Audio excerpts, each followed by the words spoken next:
Hello everyone, আসসালামু আলাইকুম। Welcome to Prama's blog. সবাইকে রমাদান মোবারক। আজ রমজানের তৃতীয় দিন। দেখতে দেখতেই 3টা রোজা শেষ হয়ে গেল। আজ কি কি ইফতার তৈরি করলাম সেটাই আপনাদের সাথে শেয়ার করলাম। So let's get into the video.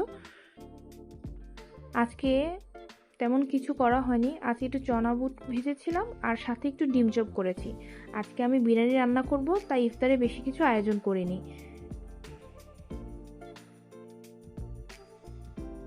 প্রতিদিন এক রকমের ভাজা পোড়া খেতে ভালো লাগে না, তাই এক একদিন এক এক ইফতারি তৈরি করতে আমার খুবই ভালো লাগে। যেহেতু ইফতারের পরে বিরিয়ানিটা খাবো, তাই আজকে ঝটপট বিরিয়ানিটা তৈরি করে নিচ্ছি। যদিও আমার চ্যানেলে বিরিয়ানির রেসিপিটা আগেও শেয়ার করেছি, তারপরও আজকে একটু কীভাবে রান্না করলাম সেটাই শেয়ার করলাম। তো ফার্স্টে দেখতে পেলেন সব মশলা দিয়ে ভালো করে বিরিয়ানিটা কষিয়ে নিব। বিরিয়ানিটা কষে এলে তাতে চিকেন আর আলুগুলো দিয়ে দেবো। চিকেন আর আলুগুলো দেওয়া হয়ে গেলে ভালো করে সেদ্ধ করে নেব।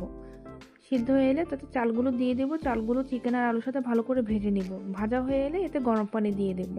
ব্যাস, ভালো করে পানিটা টেনে এলে দমে দিয়ে ঝটপট তৈরি হয়ে গেল চিকেন বিরিয়ানি। এটা দেখতে কতটা সুন্দর হয়েছে, ঝরঝরাও হয়েছে, খেতেও খুব মজা ছিল। আর এই যে এগুলো ছিল আজকে আমাদের ইফতারি, আর সাথে ছিল চা। চা না হলে তো চলেই না। আর এই যে আমি বিরিয়ানি খেয়ে নিলাম। আজ এই পর্যন্তই। আল্লাহ হাফেজ।